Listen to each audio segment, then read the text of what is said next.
હા, નંદાજી એમાં ગયા પાર્લામેન્ટમાં. એ મોડાસા સાબરકાંઠામાંથી ગયેલા, એમાં મોડાસામાંથી. એટલે નંદાજી દર વખતે એમ કે હું તમને રેલવે લાવી આપીશ. આપણે દરેક જે કેન્ડિડેટ જાય એ એમ કે રેલવે લાવી આપીશ. ત્યાં સુધી હું રિટાયર થયો એ વર્ષે રેલવે આવી, ત્યાં સુધી આવી નહીં. 18 વર્ષ સુધી હું જોતો. તો એ નંદાજી એકવાર આવ્યા ત્યાં મોડાસા આવી રીતે, અને લોકો કંટાળેલા, એમની ગાડી બાળી નાખી, એમની કાર. ગુલઝારીલાલ નંદા. હા, ગુલઝારીલાલ. પછી એમની એટલે વિદ્યાર્થીઓને એમાં ઇન્વોલ્વ કરતા હતા. એટલે મેં કીધું તમારે મારી કોલેજમાં પગ નહીં મૂકવાનો. વિદ્યાર્થીઓ આપણે પોલીસને કહ્યું, યુ હેવ, મારા છોકરાઓ કોઈ આમાં આવ્યા નથી, ઇન્વોલ્વ નથી થયા. તમે ઉશ્કેરશો તો પછી એની જવાબદારી તમારી છે. એટલે એ થઈ. ત્યાં પછી જયંતિ દલાલ આવ્યા રાત્રે કંઈ ભાષણ કરવા. રાત્રે મારું ખખડાવ્યું મારું. મને કહે છે કે તમે અમદાવાદમાં જેમ કર્યું તેમ અહીંયા પણ તમે બધા એ કરો. મેં કીધું કરવાનું ક્યાં છે? આ તો વિદ્યાર્થીઓને તમે ઇન્વોલ્વ કરો ને પછી ઉશ્કેરો, પછી એનું પરિણામ શું આવે? એટલે આવું યુ હેવ ટુ ટેકલ ધેમ. એકવાર નડિયાદના છોકરાઓ પેલા કોમ્પિટિશનમાં મોડાસા આવ્યા. મોડાસાથી અમારી કોલેજ તમે જોઈ છે કે નહીં? હા, બહુ જોઈ છે, હું આવ્યો છું. મોડાસાની કોલેજથી આમ આગળ જતા જે રસ્તો છે બધા ખેતરો મુસલમાનોના છે. તો છોકરાઓ એ બાજુ ફરવા ગયા હોય ને કંઈ ટોળ ટપ્પા કરતા હોય, અને એમાં એ આવતા હશે છોકરાઓ, અને સામે કોઈ છોકરીઓ 3-4 મુસલમાનની આવતી હશે. એ છોકરીઓને એમ થયું કે અમારી મશ્કરી કરે છે. એટલે પેલા રડવા માંડી. એટલે બધા ખેતરમાંથી માણસો દોડી આવ્યા મુસલમાનો, અને કોલેજ સુધી છોકરાઓ આવ્યા ત્યાં સુધીમાં તો 100 માણસ ભેગું થઈ ગયું. અને કે આ રીતે છોકરીનું એ કર્યું, પછી શું કરવાનું? એટલે એવું ટેન્સ વાતાવરણ. અને ત્યાં તો 45% મુસલમાનો, મોડાસામાં 45% મુસલમાનો છે. તો એ ટેન્સ વાતાવરણ થઈ ગયું. હું હતો ઓફિસમાં બેઠેલો. પછી મેં કહ્યું, મેં કીધું આમાં તો એવું થશે કે હવે કોમ્યુનલ થઈ જશે, હવે એને અટકાવવું શી રીતે? એટલે મેં અમારા પીટી ઇન્સ્ટ્રક્ટરને કહ્યું કે પેલા છોકરાઓને, નડિયાદવાળા છોકરાઓને મારી પાસે લાવો. મેં કીધું જુઓ, હું આ લોકોના દેખતા તમને હું વઢીશ. હું જાણું છું કે તમે નિર્દોષ છો, પણ તમને હું વઢીશ એટલું જ નહીં, કોઈને મારવા પણ લઈશ. તમને છે કબૂલ? એટલે કે હા. એટલે હું એ લોકો બહાર ગયા અને એ થયું. પછી થોડી વાર પછી હું બહાર નીકળ્યો અને મેં કીધું તમે શું સમજો છો? તમે નડિયાદથી આવ્યા છો એટલે તમે અહીંયા તોફાન કરવા આવ્યા છો? આ લોકોને ઉશ્કેરો છો? કોમ્યુનલ રાઇટ કરવો છે તમારે? શું કરવું છે છોકરાઓને? એમ કરીને હું હાથ આમ ઊંચો કર્યો ને મારવા ગયો. પેલા લોકો કે ના ના સાહેબ મારશો નહીં, એમને કરશો નહીં, બરાબર છે, આવી ગયું. બધા વિખરાઈ ગયા. એટલે you have to handle them properly. આવું બધું કોઈક વાર પ્રેક્ટિકલ અન્ડરસ્ટેન્ડિંગ દેખાડવું પડે. પણ ધીરુભાઈ, આપે જે વાત કરી કે સોસાયટીમાં જઈને, નગરમાં જઈને અધ્યાપકો વિદ્યાર્થીઓ એનું કામ કરે. હવે આજે આપને તો ખ્યાલ છે કે યુજીસી સોશિયલ લિંકેજીસની વાત કરે છે કે આપણે એસ્ટાબ્લિશ કરવા જોઈએ. એ વર્ષો પહેલા 1960-માં યુ હેવ એસ્ટાબ્લિશ. NSS છે જ ને. હા, નેશનલ સોશિયલ સર્વિસ એ છે જ, પણ એ કરવું અઘરું છે. કારણ શું કે લોકોનો વિશ્વાસ મેળવવો, અને બીજું કે વિદ્યાર્થીઓને એમને વર્ગની બહાર કાઢીને આ બધામાં લઈ જવા એ પણ અઘરું છે ઘણું. અને એ પણ આવી ટેન્સ સિચ્યુએશન વાળું જે સ્થળ જ્યાં આપે તો કોલેજનો એકડો ઘૂંટવાનો હતો પાછો. હા, મારે તો કોલેજ તમને કહું. હાજી. હું જ્યારે ગયો ત્યારે ત્યાં ખેતરો હતા કોલેજ. એ જમીન એ લોકોએ લીધેલી, એ જમીન બધું એ કરવાનું હતું, મકાનો બાંધવાના ને એ બધું, પણ વિદ્યાર્થીઓ જ નહોતા ને. અને આ તો ગામડાના માણસો કેવા પછાત વર્ગના કે જે કોલેજ એટલું શું સ્કૂલના શિક્ષણ માટે પણ તૈયાર નહોતા. હવે એવા માણસોને તમારે કોલેજમાં મેટ્રિક પાસ થયા પછી કે SSC થયા પછી કોલેજમાં બોલાવવા શી રીતે? અમે તો જીપ લઈને નીકળતા બાજુના ગામડાઓમાં. મારી સાથે પ્રમુખ હોય, સેક્રેટરી હોય, એ બધા હોય, પણ એમ શું કરવાનું? એ વિદ્યાર્થીઓને એમ કહેવું તમારે ભણવું છે, ભણશો તો તમે સારા આવી રીતે અહીં થશો ને, એ બધું સમજાવું. એ સમજાવ્યા પછી એમ કહેવું કે તમારી પાસે પૈસા નથી, કશો વાંધો નહીં, તમે આવો. સરકાર BC ને આપે, ફી આપે, સ્કોલરશીપ આપે, પુસ્તકોનું વ્યવસ્થા કોલેજ કરે છે. એટલે મેં કીધું તમારે કંઈ કરવાનું નહીં, તમારે માત્ર ભણવાનું અને હોસ્ટેલમાં રહેવાનું. હોસ્ટેલમાં રહેવા માટે તમારે હોસ્ટેલની ભાડાની પણ તમારે આપવાનું નહીં. હવે તમે વિચાર કરો કે કોણ ના આવે. એ રીતે આવ્યા. પછી સરકારની જે સ્કોલરશીપ આવે એ વર્ષને અંતે આવે. એટલે આખા વર્ષનો હિસાબ કરી અને એમની સ્કોલરશીપમાંથી અમે કાપી લઈએ. એ કાપી લીધા પછી વચ્ચેથી કોઈ જતો રહે તો એના પૈસા ગયા, તો એ કોલેજને એટલું લોસ થાય. એ તૈયાર કરી કોલેજની મેનેજમેન્ટને કન્વિન્સ કરવી પડે પહેલાં, અને પછી આ લોકોને. અને એ રીતે BC વિદ્યાર્થીઓ એવું ભણવા માંડ્યા કે તમે જુઓ કે એમાંથી ડૉક્ટર, વકીલ, અધ્યાપક આ બધા નીકળ્યા આ 18 વર્ષમાં. અત્યારે હું ક્યાંક જઉં તો ક્યાંક ને ક્યાંક મારો વિદ્યાર્થી મળી આવે. અહીંયા અમદાવાદમાં જ કેટલા ડૉક્ટર છે. આ બધા મોડાસા થઈને નીકળેલા.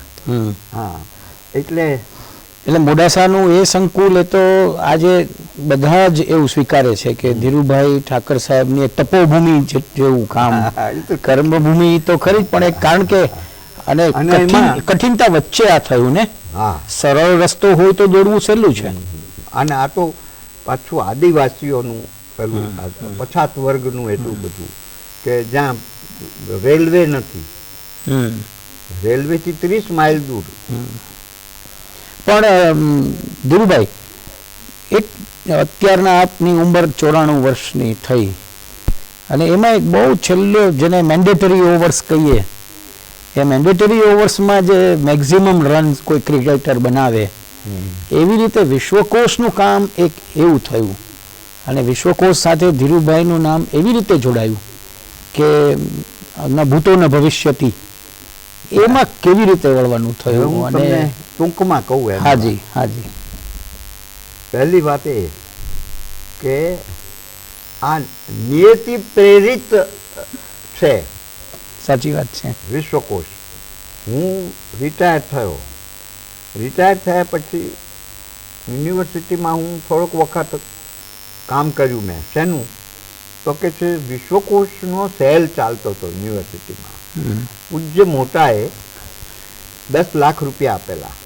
એ 10 લાખ રૂપિયા ઉપરથી ઈશ્વરભાઈએ એક સેલ ઊભો કરેલો, જેમાં 2-3 માણસો કામ કરતા હતા, અને એ ચાલ્યા કરે, પણ કશું નીકળે નહીં એમાંથી. હવે PC વૈદ આવ્યા અને હું રિટાયર થઈને આવ્યો. એટલે PC વૈદે મને કહ્યું કે તમે આ સેલ સંભાળો અને આમાં કંઈક. અને હું એ કમિટીનો મેમ્બર હતો. યુનિવર્સિટીની વિશ્વકોશ કમિટીના. એટલે મેં કીધું સારું. મેં જોયું કે આમાં તો કંઈ થતું નથી આગળ, અને રિટાયર્ડ માણસો 2-3 જણા હતા એ કરતા હતા.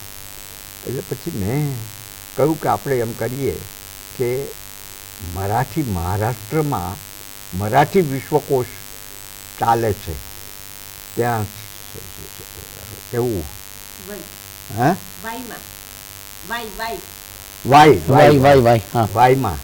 વાયમાં ચાલે છે. તો ત્યાં જઈએ અને જોઈએ કેવી રીતે એ લોકો કરે છે. અને એ તો સરકાર ચલાવતા હતા, એનું પ્રેસ પણ સરકાર ચલાવતા હતા.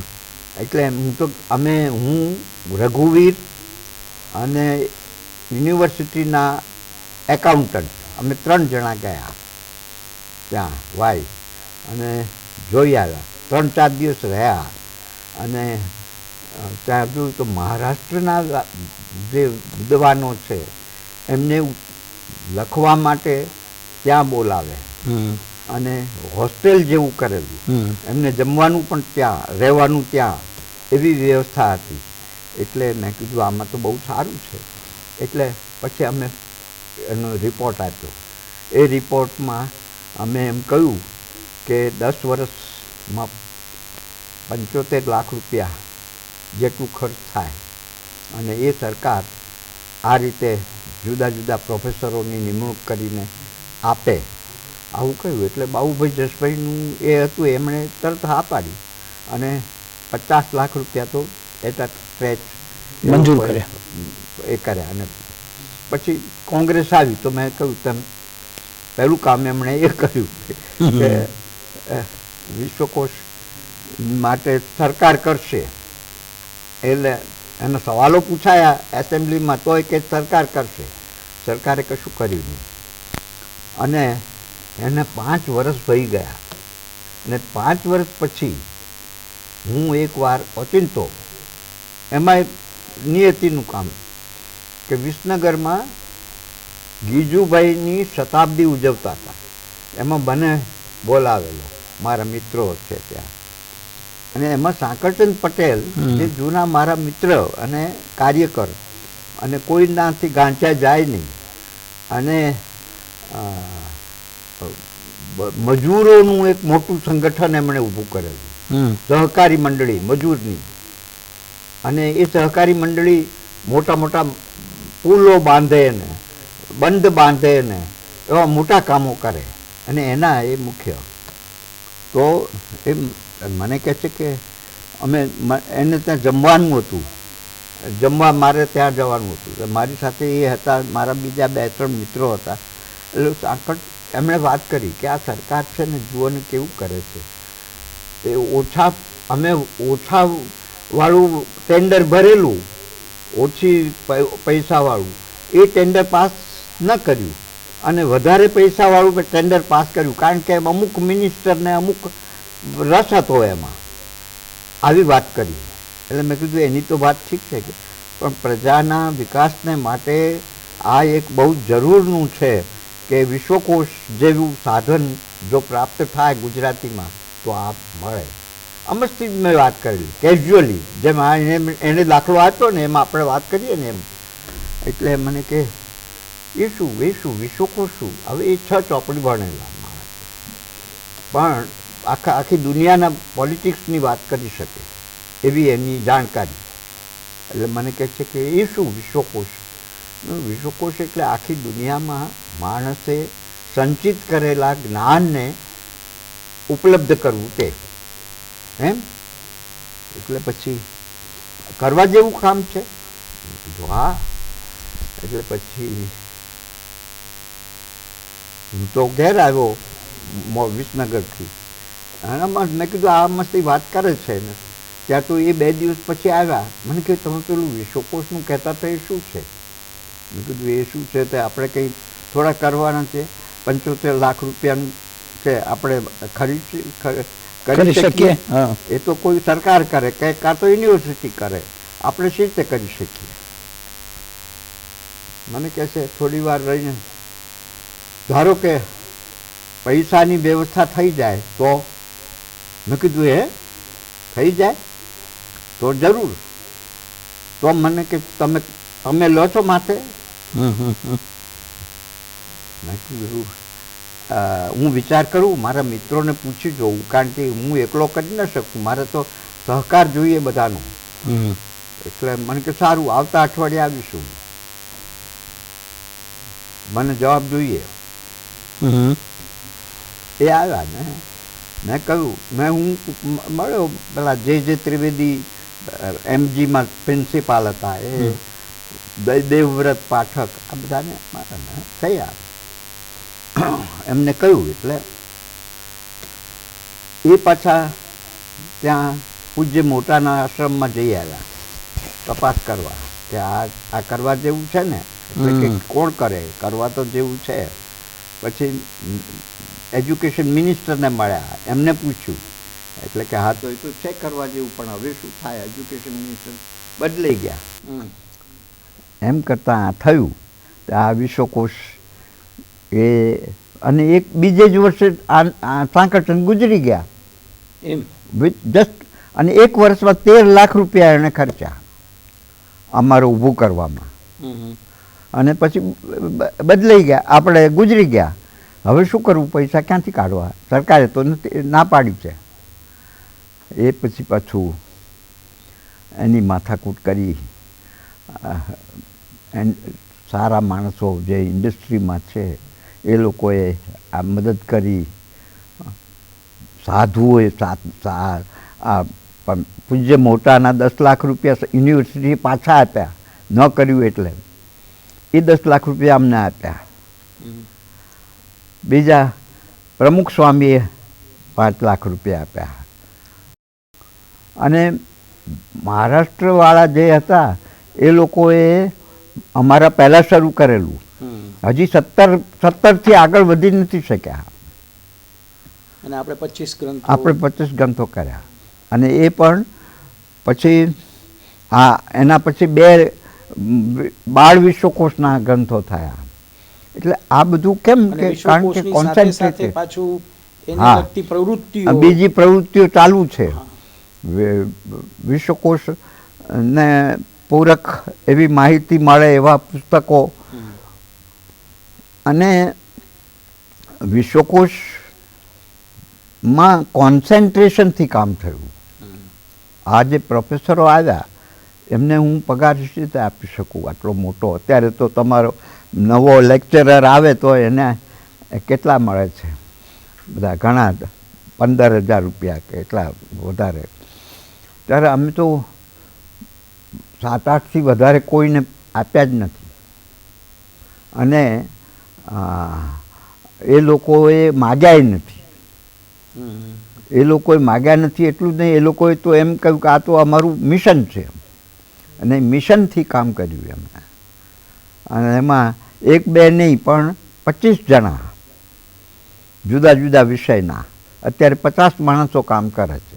25 એકેડેમિક અને 25 નોન એકેડેમિક. અને પોતાનું મોટું ભવન. હા, મોટું ભવન તમે જોયું નથી? મેં જોયું છે. એ ભવન એ સરકારે અમને જમીન આપી નિઃશુલ્ક, પૈસા ના. અને સુંદર બાંધકામ સાથે. અને બાંધકામ અમે ડોનેશનથી કર્યું, પણ બાંધકામ અમને આર્કિટેક્ટ બહુ સારો મળ્યો. બહુ સરસ થયું, એટલે સારું થયું. એટલે હવે એમાં કાયમને માટે ચાલ્યા કરે. Man may come and man may go, but I go on for ever. એટલે એવું છે, અહીંયા આપણે જ્ઞાનનો પ્રવાહ છે એ તો વહ્યા જ કરવાનો, માણસ જેમ આગળ જાય એમ. એટલે ત્યાં સુધી વિશ્વકોશ રહેશે.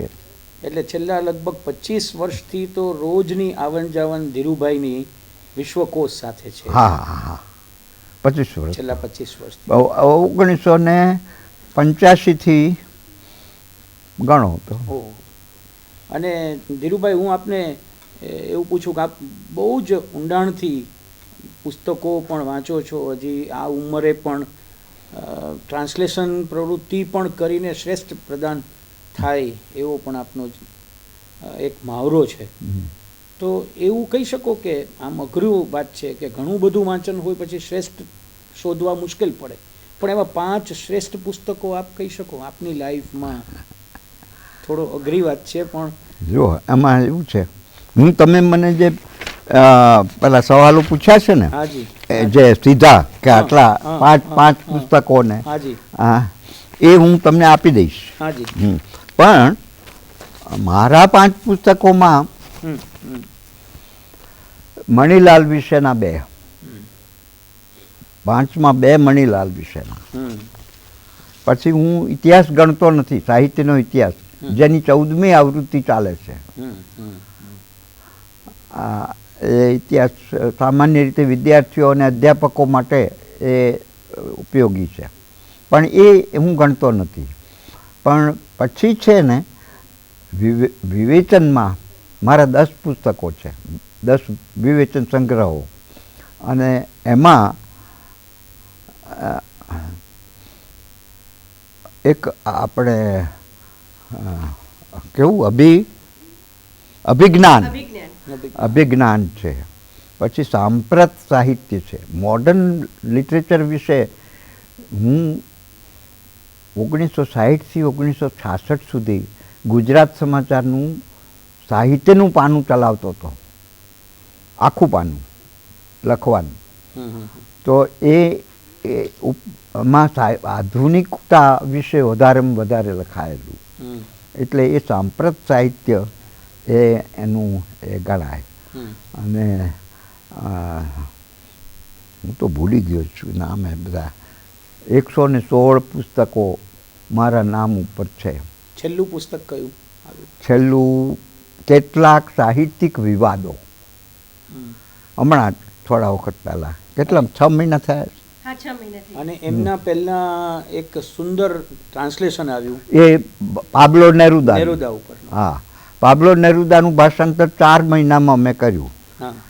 અને 1-2 વર્ષ પહેલા જ, હમણાં જ હું આમાંથી નવરો થયો ને, 25 ગ્રંથો પૂરા કર્યા ને, પછી જસ્ટ ફોર રિલેક્સેશન ટ્રાન્સલેશન કર્યું. એટલે એક છેલ્લા 2 પ્રશ્નો હું પૂછી લઉં ધીરુભાઈ. આમ આપની રોજિંદી પ્રવૃત્તિમાં લેખન અને વાંચન સિવાય શું? કશું નહીં. લેખન અને વાંચન સિવાય આ વિશ્વકોશમાં જઈને આ લોકો સાથે ગપ્પા મારું, એ સિવાય કંઈ નહીં. હું નથી કસરત કરતો, હું નથી ફરવા જતો. અત્યારે મારા પગ ખરાબ થઈ ગયા છે, એટલે પહેલાં ફરવા જતો હતો, મોડાસામાં રોજ જતો, એટલે નથી કસરત કરતો, નથી ફરવા જતો. માત્ર ઘરથી વિશ્વકોશ અને વિશ્વકોશથી ઘર, એ સિવાય બીજે ભાગ્યે જ જઉં છું. કોઈ કાર્યક્રમ હોય ને જવું પડે, આવું હોય તો એ જુદી વાત છે. પણ મારું નિયમિત છે બધું. ભોજન, નિદ્રા, આ બધું નિયમિત. પણ હજી નિયમિત ઊંઘ આવી જાય? હા, ઊંઘ તો એવી કે સવારમાં ઊંઘું છું 10 થી 11, પછી બપોરે જમીને ઊંઘું છું એ 2 થી 3, વામકુક્ષી 1 કલાક, અને રાત્રે 10 વાગે સૂઈ જવાનું. હાજી, મારો એક છેલ્લો નાનકડો પ્રશ્ન, અને પછી હું આપની પાસેથી વિગતો લઈ લઉં. ધીરુભાઈને કોઈ એક છેલ્લો પ્રશ્ન પૂછે કે આવતા ભવમાં ધીરુભાઈ શું થશો? જુઓ, મેં તમારો એ સવાલનો જવાબ લખેલો, આપ મને હું કહું ક્યાં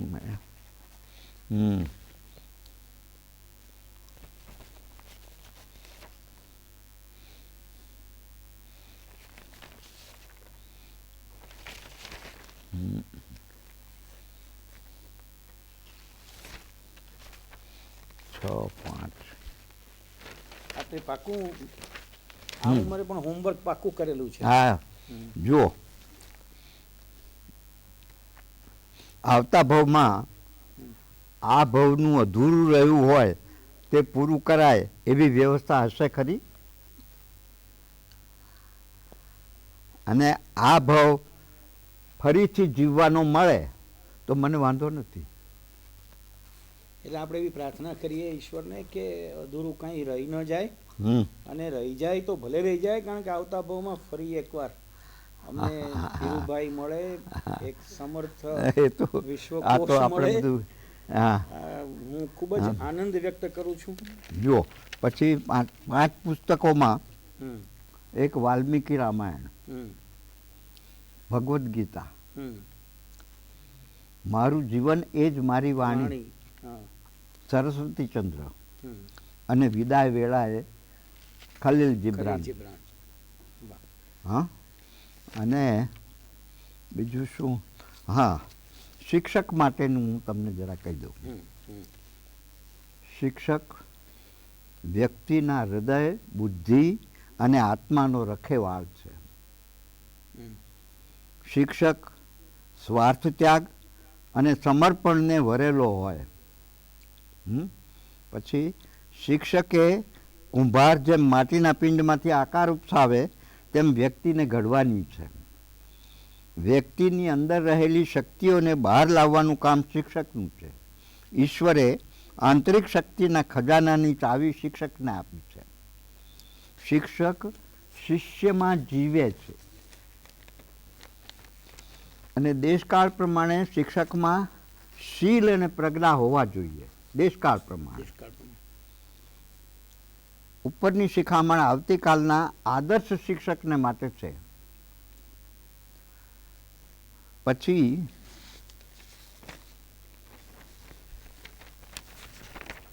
હા, મેં કહ્યું તેમ દિગ્દર્શક કે નટ નિષ્ફળ જાય તો નાટક જ બગડે, પણ શિક્ષક નિષ્ફળ જાય તો વ્યક્તિની જિંદગી બગડે. જે દેશના શિક્ષકની હૃદયતંત્રી તેના કાર્ય દરમિયાન ઝણઝણતી રહે તે દેશને બળભાગી ગણવો જોઈએ. Act well thy part and there all honor lies. શિક્ષણ, હવે આ એક મારું ઓબ્ઝર્વેશન છે કે શિક્ષણ સંસ્થાનું હૃદય એના વિદ્યાર્થીઓ છે. મસ્તક એટલે કે બુદ્ધિ એ અધ્યાપકો છે. ફેફસા લાઇબ્રેરી અને લેબોરેટરી છે.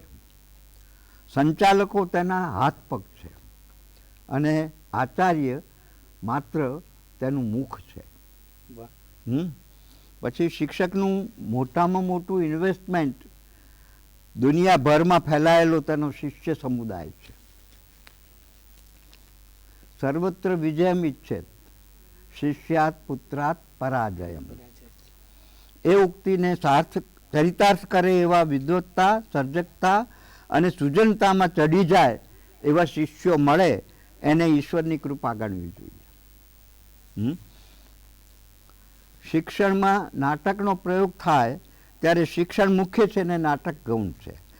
થિયેટરમાં નાટકનો પ્રયોગ સ્વતંત્ર રીતે યોજાય ત્યારે નાટક મુખ્ય છે ને નટ ગૌણ છે. એક ચીની કહેવત છે શિક્ષણની બાબત કે you tell me I forget, you show me I remember, you involve me I understand. Involvement એ મહત્વની વસ્તુ છે શિક્ષણમાં. ધીરુભાઈ, મને ખૂબ આનંદ છે એ વાતનો કે પૂરા ઇન્વોલ્વમેન્ટથી આપ શિક્ષક તરીકેની એક લાઈફ જીવ્યા છો, અને એમ કહીએ કે જીવ્યા નથી, ઉજાગર કરી છે. અમારા સૌ માટે આનંદનો વિષય છે કે ગુજરાત વિદ્યાપીઠના સ્ટુડિયોમાં આજે આપ આવ્યા છો, અને બહુ જ સાહજિકતાથી આપણી ગોષ્ઠી અને આપણો સંવાદ ચાલ્યો છે. હું માનું છું કે ભવિષ્યની પેઢી માટે આ એક બહુ મોટું સંભાળનું રહેશે. હું વિદ્યાપીઠ વતી અને આ ધરતી વતી ના મને આનંદ થયો આ મારી જાતને આટલી બધી એક્સપોઝ કરવા માટે. અમે ખૂબ જ આદરપૂર્વક અનુભવ વ્યક્ત કરીએ છીએ.